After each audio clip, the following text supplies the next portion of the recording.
छोड़ घोंसला बाहर आया, देखी डालें देखे पात, और सुनी जो पत्ते हिलमिल करते हैं आपस में बात। माँ क्या मुझको उड़ना आया, नहीं चुरुंगुन तू भरमाया। माँ क्या मुझको उड़ना आया, नहीं चुरुंगुन तू भरमाया। आज हम लोग शुरू करेंगे हिंदी की पुस्तक। कक्षा 7 में एक पुस्तक लगी है जिसका नाम है दूरवा, हिंदी में लगी हुई है। तो उस दूरवा का मतलब होता है दूब। दूब एक घास होती है, बड़ी हरी भरी रहती है, और बरसात के मौसम में और ठंडी के मौसम में देखिए जब ओस की बूंदें उसके ऊपर गिरती हैं तो बड़ी ही सुंदर लगती है, बड़ी अच्छी लगती है। तो उसी के नाम पर इस पुस्तक का नाम रखा गया है दूरवा। और उसका जो पहला पाठ है वो है चिड़िया और चुरंगुन। ये एक कविता है। इसको लिखा किसने है? तो इसको लिखने वाले हैं हरिवंश राय बच्चन जी। तो हरिवंश राय बच्चन जी ने इस कविता में क्या बताया है हम लोग ये जानेंगे। अच्छा देखिए, इसमें एक चिड़िया है और उसका एक बच्चा है जिसको क्या कहते हैं? चुरुंगुन। अर्थात हरिवंश राय बच्चन जी ने उस बच्चे का नाम रखा है चुरुंगुन, और उसकी माँ कौन है? चिड़िया। तो यहाँ माँ और उसके बेटे दोनों की बातचीत बताई गई है। आखिर वो बच्चा अपनी माँ से क्या कहता है और फिर माँ उसको क्या कहती है, ये दोनों बात बताई गई है। चलिए पहले हम लोग इस कविता को गाते हैं, क्योंकि जब कविता को गाया जाता है तो बड़ी सुंदर लगती है कविता, और समझ में भी आती है और मन भी लगता है। तो चलो इसको हम लोग गाते हैं। छोड़ घोंसला बाहर आया, देखी डालें देखे पात, और सुनी जो पत्ते हिलमिल करते हैं आपस में बात। छोड़ घोंसला बाहर आया, देखी डालें देखे पात, और सुनी जो पत्ते हिलमिल करते हैं आपस में बात। माँ क्या मुझको उड़ना आया, नहीं चुरुंगुन तू भरमाया। डाली से डाली पर पहुँचा, देखी कलियां देखे फूल, ऊपर उठकर फुनगी जाने, नीचे झुककर जाना मूल। माँ क्या मुझको उड़ना आया, नहीं चुरुंगुन तू भरमाया। कच्चे पक्के फल पहचाने, खाए और गिराए काट, खाने गाने के सब साथी देख रहे हैं मेरी बाट। माँ क्या मुझको उड़ना आया, नहीं चुरुंगुन तू भरमाया। उस तरु से इस तरु पर आता, जाता हूँ धरती की ओर, दाना कोई कहीं पड़ा हो, चुन लाता हूँ ठोक ठठोर। माँ क्या मुझको उड़ना आया, नहीं चुरुंगुन तू भरमाया। मैं नीले अज्ञात गगन की सुनता हूँ अनिवार्य पुकार, कोई अंदर से कहता है उड़ जा उड़ता जा परमार। माँ क्या मुझको उड़ना आया, आज सुफल है तेरे डैने, आज सुफल है तेरी काया। माँ क्या मुझको उड़ना आया, नहीं चुरुंगुन तू भरमाया। तो ये थी कविता। अब हम लोग देखते हैं कि आखिर इस कविता में वो जो चिड़िया है वो क्या कह रही है और उसका जो बच्चा है वो क्या कहता है। क्योंकि ये माँ बेटे हैं। जैसे हम लोग होते हैं गांव में या शहरों में, कोई बेटा है और कोई उसकी माँ है, तो वो आपस में बातचीत करते हैं। कभी कभी बेटा कहता है कि माँ मैं इतना बड़ा कब हो जाऊंगा कि मैं बाहर जाऊंगा, माँ मैं इतना बड़ा कब हो जाऊंगा कि मैं बाजार जाऊंगा। तो माँ उसको कहती कि नहीं बेटा, अभी तुमको बाहर की जानकारी नहीं है, तुम्हें अभी बाहर जाना नहीं चाहिए। तो अब इसमें वही बातें ये चिड़िया और उसके बेटे के माध्यम से समझाया गया है। तो चलिए अब हम लोग देखते हैं कि आखिर इसमें चिरुंगुन कहता क्या है।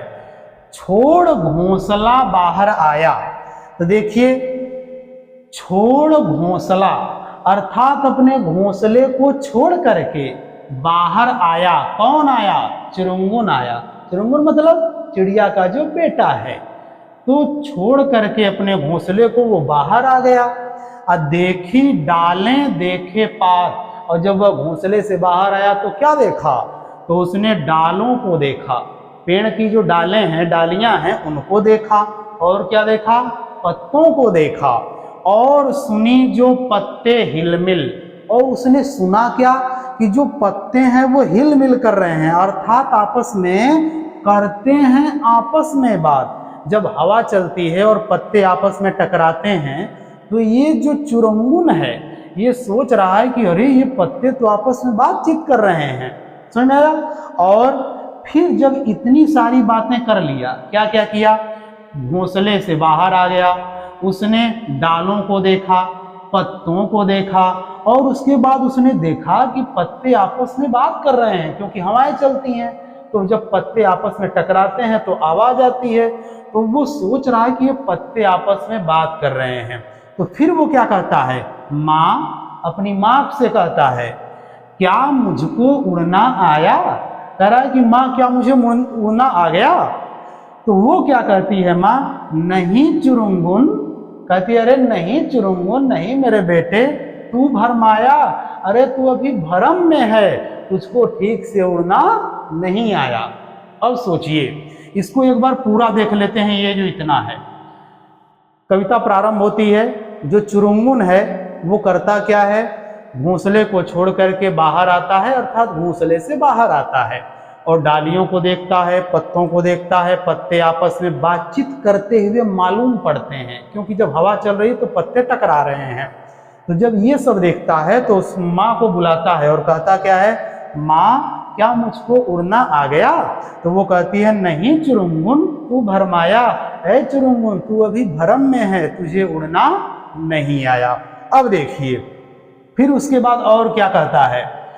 डाली से डाली पर पहुंचा, अर्थात एक डाली से दूसरी डाली पर पहुंचा, क्योंकि एक डाली से कूद करके दूसरे पे गया, दूसरे से तीसरे पे गया।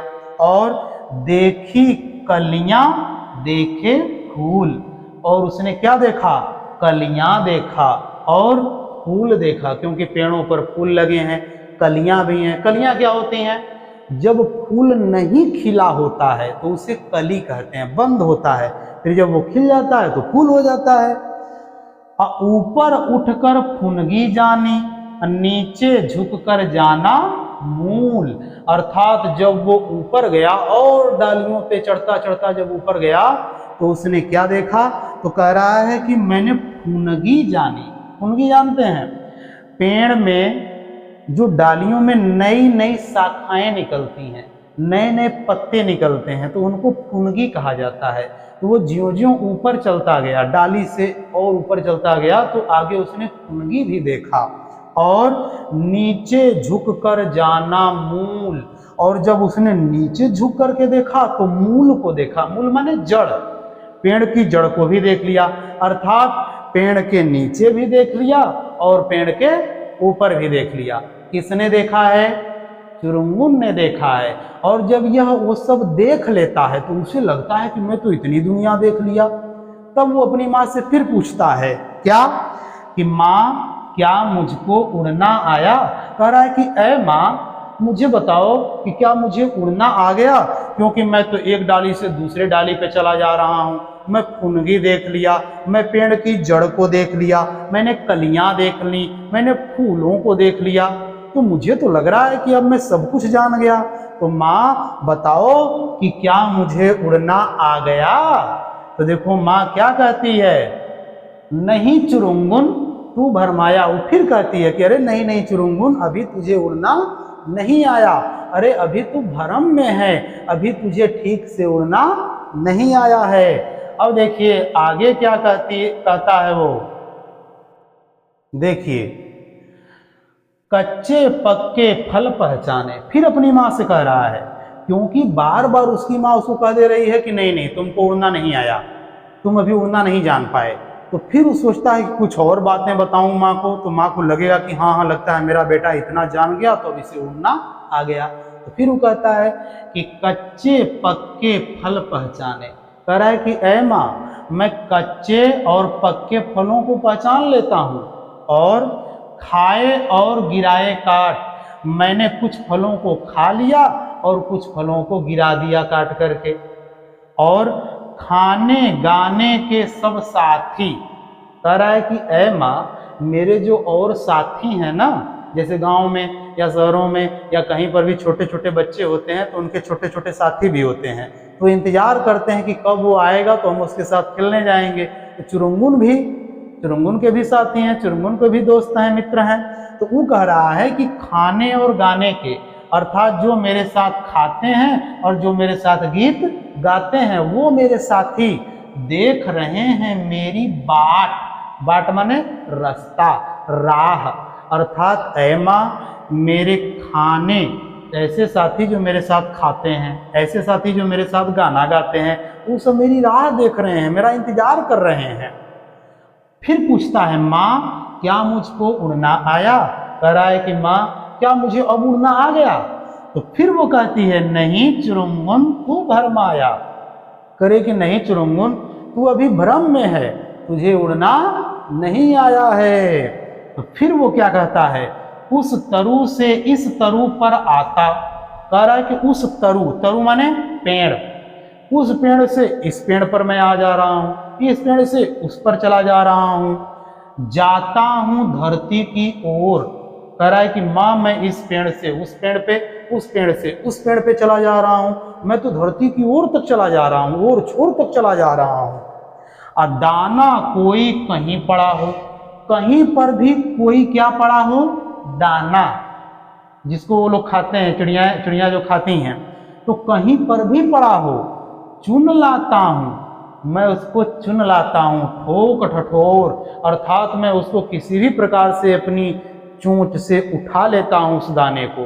अब तो मुझे लग रहा है कि मुझे उड़ना आ गया, क्योंकि मैं तो इतना सब कर ले रहा हूँ। तो माँ फिर कहती है, माँ, फिर वो पूछता है, माँ, क्या मुझको उड़ना आया? तो फिर वो कह रही है, नहीं चुरुंगुन, तू भरमाया। कह रही है कि नहीं बेटा, तुझे अभी उड़ना नहीं आया, अरे तुम अभी भ्रम में हो। अब देखो कितनी अच्छी बात इसमें बताई गई है चिड़िया और उसके बच्चे के माध्यम से, कि हमारे आसपास भी आप लोग देखते होंगे कि छोटे छोटे बच्चे होते हैं, वो अपनी माँ से या पापा से बार बार यही कहते हैं कि पापा मैं बाजार कब जाऊँगा, पापा मैं वहाँ कब जा सकता हूँ, मैं कितना बड़ा हो जाऊँगा तो मैं ये वाला काम कर लूँगा, मैं कितना बड़ा हो जाऊँगा तो मैं ऐसे कर पाऊँगा। तो क्या कहती है माँ या पिता, क्या कहते हैं कि नहीं बेटा, तुम अभी छोटे हो। अब वही बात यहाँ कौन कह रहा है, चुरुंगुन कह रहा है, पूछ रहा है। तो उसकी माँ उसको क्या कर रही है, मना कर रही है कि नहीं, अभी तुम उतने बड़े नहीं हुए हो। अब चलिए और जो आगे कविता है उसको देख लेते हैं। फिर है कि मैं नीले अज्ञात गगन की। कह रहा है कि ऐ माँ, मैं इस नीला, जो नीला आकाश है, गगन माने आकाश, अज्ञात माने जिसका पता ही नहीं है, जिसके ओर छोर का कोई पता नहीं है, ऐसे अज्ञात आकाश जिसको मैं जानता नहीं या कोई नहीं जानता, ऐसे आकाश की सुनता हूँ अनिवार्य पुकार। अनिवार्य माने जिसको मना न किया जा सके। अर्थात ये जो गगन है ना, ये मुझे पुकारता है माँ। मुझे ऐसा लगता है कि ये जो आकाश है ऐसी आवाज में पुकारता है कि मैं अनिवार्य, मैं मना नहीं कर पाता हूँ। अर्थात मना न करने वाली ऐसी उसकी पुकार को मैं क्या करता हूँ, सुनता हूँ। कौन कह रहा है, चुरुंगुन। किसे कह रहा है, अपनी माँ से, चिड़िया से, कि माँ मुझे कभी कभी तो ऐसा लगता है कि यह जो आकाश है मुझे क्या कर रहा है, बुला रहा है, और जब बुला रहा है तो मैं उसको मना नहीं कर पा रहा हूँ। उड़ जा, उड़ जा, जा पर मार। हाँ, ये वाली लाइन देखते हैं। कोई अंदर से कहता है, कह रहा है कि माँ जब वो आकाश मुझे बुलाता है ना, ऐसा लगता है कि मुझे बुलाता है, तो मेरे अंदर से कोई कहता है कि उड़ जा। मेरे अंदर से आवाज आती है कि है चुरुंगुन तू उड़ जा, और उड़ता जा। और पर मार, पर माने पंख, मार माने पंखों से उड़। ऐ चिरंगुन तुझे आकाश बुला रहा है, अब तू उड़ जा। ऐसा वो अपनी माँ से कह रहा है कि मुझे अंदर से लगता है कि कोई कह रहा है कि ऐ चिरंगुन तू उड़ जा, अपने पंखों को फैला, अपने पंखों के बल पर तू उड़ता चला जा। और फिर पूछता है कि माँ जब मुझे ऐसा लगता है तो क्या मुझको उड़ना आया? फिर पूछ रहा है कि क्या माँ मुझे उड़ना आ गया? तब देखो माँ क्या कहती है, आज सुफल हैं तेरे डैने। आज सुफल माने अच्छे हो गए हैं, बड़े हो गए हैं, विकसित हो गए हैं। तेरे डैने, डैने माने पंख, डैने माने पंख। ऐ चिरंगुन आज तेरे जो पंख हैं ना वो विकसित हो गए हैं, सुफल हो गए हैं, पूरी तरह से विकसित हो चुके हैं, बड़े हो गए हैं। आज सुफल है तेरी काया, अर्थात तेरा जो शरीर है, अर्थात तूने जो जन्म लिया है वो तेरा जन्म लेना क्या हो गया? सुफल हो गया, सफल हो गया। क्यों? क्योंकि जब भी कोई बेटा जन्म लेता है या बेटी जन्म लेती है तो माँ और पिता यही सोचते हैं कि मेरा बेटा कब अपने पैरों पर खड़ा हो जाए। और जब वह अपने पैरों पर खड़ा हो जाता है तो माता पिता समझ जाते हैं या ये मान लेते हैं कि अब मेरा बेटा अपने पैरों पे खड़ा हो गया तो अपना जीवन खुद चला सकता है, अर्थात इसका जन्म लेना अब सफल हुआ है। क्योंकि इससे पहले क्या था? इससे पहले तो पिता उसकी देखरेख करते थे, माँ उसकी देखरेख करती थी, लेकिन अब वह इतना बड़ा हो गया कि अपनी देखरेख खुद कर सकता है, तो उसका जन्म क्या हो गया? उसका जन्म लेना सफल हो गया। तो वो कह रही है कि हे बेटा आज तुम्हारी जो काया है, तुम्हारा जो शरीर है, तुम्हारा जो जन्म लेना है वो सफल हो गया, क्योंकि आज तुम्हारे पंख पूरी तरह से विकसित हो गए हैं और तुम दुनिया को जान चुके हो, अब तुम बाहर जा सकते हो। तो इस कविता के माध्यम से क्या कहना चाहते हैं हरिवंश राय बच्चन जी? ये बताना चाहते हैं कि दुनिया में तब तक मत जाओ, दुनिया में तब तक कदम मत रखो जब तक कि तुम उसमें जाने के योग्य न हो जाओ, तुम्हें जानकारी न हो जाए, तुम्हारे पास वो सामर्थ्य न हो जाए, अपनी सुरक्षा करने की शक्ति न हो जाए, तब तक मत जाओ। जब शक्ति हो जाए अपनी सुरक्षा करने की, तब तुम दुनिया में कदम रखो, जैसे कि यहाँ पर चिड़िया ने चिरंगुन को समझाया है। अब देखिए इस प्रकार से ये जो कविता थी चिड़िया और चिरंगुन, जिसको लिखा किसने था? तो जिसको लिखने वाले हैं हरिवंश राय बच्चन। इस प्रकार आपका यह पाठ पूरी तरह से समाप्त हो गया।